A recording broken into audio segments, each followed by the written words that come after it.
নগাঁৱৰ চামগুৰি সমষ্টিত অসম গণ পৰিষদৰ শক্তি প্ৰদৰ্শন, চামগুৰি সমষ্টিত কংগ্ৰেছ দলৰ ব্যাপক খহনীয়া। প্ৰায় ৫ শতাধিক কংগ্ৰেছ কৰ্মীয়ে দল ত্যাগ কৰি অগপলৈ ঢাপলি মেলিছে। যোৱা উপনিৰ্বাচনত চামগুৰি সমষ্টিত বিজেপিক জয়ী কৰোৱাত এক শক্তিশালী ভূমিকা গ্ৰহণ কৰা মজিবুৰ ৰহমানক অগপ দলৰ পৰা ৰাজহুৱাভাৱে বহিষ্কাৰ কৰে অগপ নেতা মণিমাধৱ মহন্তই। লগতে মণিমাধৱ মহন্তই মজিবুৰ ৰহমানক ভৱিষ্যতে অগপ দলক লৈ অযথা মন্তব্য নকৰাৰ বাবে আইনৰ আশ্ৰয় লোৱাৰ সকিয়নি প্ৰদান কৰে। নগাঁৱৰ চামগুৰি সমষ্টিৰ ৰূপহী মজলীয়া বিদ্যালয়ত বিশাল যোগদান সভা অনুষ্ঠিত হয় অগপৰ।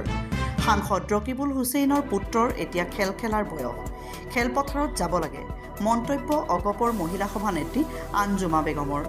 প্ৰায় ৫ শতাধিক সংখ্যালঘু জনতাই আনুষ্ঠানিকভাৱে যোগদান কৰে অগপত। অসম গণ পৰিষদ দলৰ নেতা মণিমাধৱ মহন্তৰ উপস্থিতিত এই যোগদান সভা অনুষ্ঠিত হয়। নগাঁৱৰ পৰা বিভূতি বৰাৰ প্ৰতিবেদন, বটদ্ৰৱা লাইভ। যোগদান কৰা একমাত্ৰ কথা হৈছে কি আমাৰ অসম গণ পৰিষদ আৰু বিজেপি মিত্ৰজোঁট। এই মিত্ৰজোঁটত আমাৰ চৰকাৰ আগলৈ থাকিব আৰু ৰকিবুল হুছেইনৰ পিতেক যিটো মানে সৰু বাচ্ছা এতিয়া খেলিবলগীয়া সময় হৈছে তেখেতে খেলা পথাৰত এৰি দিয়াটো আমি বিচাৰো আৰু চামগুৰি সমষ্টিও বিচাৰে। এবাৰ ৰকিবুল হুছেইনৰ পুত্ৰ আপোনাৰ বিপুল ভোটত হাৰিব।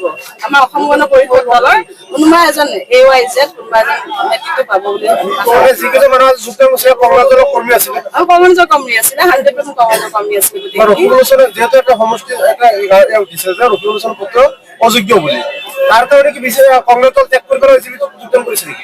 তেখেতৰ কাৰণে কৰিছে, ৰকিবুল হুছেইনৰ পিতেকৰ কাৰণে কৰিছে। তেখেতে এটা অযোগ্য পাৰ্টি, সঁচা কথা এইটো। তেখেত এটা বাচ্চা হাই ছেকেণ্ডেৰী পাছ ল'ৰা এটা, তেখেতক খেলাৰ উপযুক্ত এতিয়া। সেইটো টাইমত তেখেতে MLA হৈ পেলাই আমাৰ চামগুৰি সমষ্টিত আহিব বিচাৰিছে আৰু আমাৰ যিসকল চামগুৰি সমষ্টিৰ মানুহ আছে, ৰাইজে বিচৰা নাই, তেওঁলোক একচেপ্ট কৰা নাইকিয়া। আৰু তেনেকুৱা এজন সৰু বাচ্ছাই আমাৰ ৰাইজৰ কি কথা শুনিব, ৰাইজৰ কি কাম কৰিব, তেওঁ একোৱে বুজি নাপায়। তেখেতে আমাৰ লগত বিধানসভাত গৈ পেলাই কি ক'ব ৰাইজৰ কাৰণে। আমাৰ উন্নতি লাগে, আমাৰ চামগুৰি সমষ্টিকে উন্নতি হৈ আপোনাৰ সজাগতাৰে আপোনাৰ গুণ্ডা পদ্মাছৰ পৰা বাচিব লাগে। আমি ইমানখিনিয়ে বিচাৰো। আজি কমচে কম আপোনাৰ প্ৰায়তো আপোনালোকে দেখিছে হাজাৰ হাজাৰ মানুহ হৈছে, প্ৰায় 1000তকৈ ওপৰত মানুহ যোগদানেই কৰিছে। চামগুৰি সমষ্টি আছিলে। আচলতে আমি যোৱা 46টা বছৰ ধৰি অসম আন্দোলন আৰম্ভ হোৱাৰ পৰা আমি মূল সুঁতিৰ পৰা বিচ্ছিন্ন হৈ আমি সদায় বিৰোধিতা কৰি আহিছোঁ। কিন্তু এই 46টা বছৰে আমাক যিমানখিনি ক্ষতি কৰিব বুলি আমাক দেখুওৱা হৈছিল, বিভিন্ন ৰাজনৈতিক দল বিশেষকৈ কংগ্ৰেছ হওক, তৃণমূল হওক, UDF হওক, বিভিন্ন ৰাজনৈতিক দলে যে আমাক দেখুওৱা হৈছিল আচলতে সেইটো হয়। আমাৰ লগত ঠিক তেনেকেই কোনো ধৰণৰ বেআইনী কৰা নাই বা আমাক অন্যায় কৰা নাই।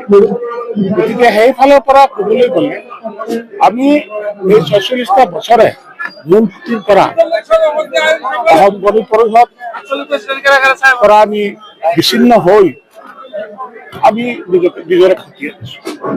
আজি উচ্ছেদৰ কথা কম, চৰকাৰে আবণ্টন দিছে, কিন্তু আমাৰ মানুহবিলাকে পট্টা লোৱা নাই। তাত লিখা আছে মিচিং পৰা আবেদন কৰি ম্যাদী কৰিব লাগে মাটিখিনি, সেইখিনি কৰা নাই। যাৰ কাৰণে মাটিখিনি এতিয়া চৰকাৰী নহয়। তাৰ কাৰণে আমি এই মুখ্যমন্ত্ৰী চৰকাৰক গুহাৰি কৰিব লাগে। দ্বিতীয় হৈছে যে আজি মছজিদবিলাক ভাঙিছে, কিন্তু আমাৰ ধৰ্ম মতে মছজিদটো চৰকাৰী মাটিত নহয়, নামাজেই নহয়। চৰকাৰী মাটিত মছজিদ বনালে মছজিদত নামাজ নহয়। গতিকে অবৈধ মছজিদে ভাঙিছে আমাৰ ম্যাদী পাত্ৰত থকা কোনোবা এখন মছজিদ দেখুৱাক। এইবিলাক আচলতে এই যে ৰাজনৈতিক দালালবোৰৰ, বিশেষকৈ কংগ্ৰেছ বা তেনেকুৱা ৰাজনৈতিক দলবোৰৰ এটা ইছ্যু, সেই ইছ্যুটো আমাক ভয় দেখুৱাই আমাক ইমান দিনে মূল সুঁতিৰ পৰা আঁতৰাই আনিছে।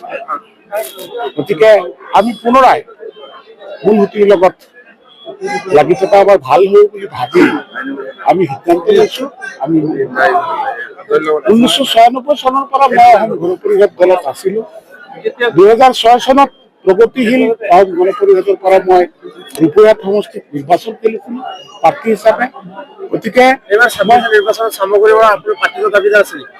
চাওক, ৰাইজে যদি বিচাৰে প্ৰাৰ্থিত্ব দাবী কৰিব পাৰো, দলে যদি দিয়ে নিশ্চয় প্ৰতিযোগিতা কৰিম, আৰু দলৰ হাইকমাণ্ডে যদি পচন্দ কৰে মোক ক'ব লাগিব। গতিকে মই দলত আহিছো, দলত আপুনি খেলিব মন মেলিছে নেকি? নাই, ৰাইজে যদি বিচাৰে মইতো ক'লোৱে, ৰাইজে যদি বিচাৰে নিশ্চয় প্ৰাৰ্থিত্ব বিচাৰিম, আৰু দলে যদি দিয়ে তেতিয়া প্ৰায় 200ৰো অধিক লোকে যোগদান কৰিছে, কি ক'ব? প্ৰথম কথা, আপোনালোক সকলোকে সমাজৰ অত্যন্ত প্ৰহৰী হৈ আপোনালোকে কাম কৰি আছে। মই চামগুৰি ৰূপহী আটাইকেইগৰাকী উপস্থিত থকা সাংবাদিকক নতুন বছৰৰ শুভেচ্ছা জ্ঞাপন কৰিছো। আৰু চামগুৰি সমষ্টিটো জানে অসম গণ পৰিষদত এসময়ত দুৰ্গ আছিলে, ইয়াৰ পৰা আমাৰ বিধায়ক জিকিছিলে। মিত্ৰতাৰ সূত্ৰে উপ নিৰ্বাচনত এই সমষ্টিটোত আমাৰ যুৱ নেতা দীপৰঞ্জন শৰ্মা বিজয়ী হৈছিল। নতুনকৈ গঠন হোৱা সমষ্টিটোৰ যথেষ্ট পৰিৱৰ্তন হৈছে, যথেষ্ট বিশাল হ'ল, ৰূপহীৰ বহুত অংশ ইয়াত সোমাইছে। চামগুৰি সমষ্টিটো আজি সভাখনৰ জৰিয়তে আমি পুনৰ অসম গণ পৰিষদে বিচাৰিছো।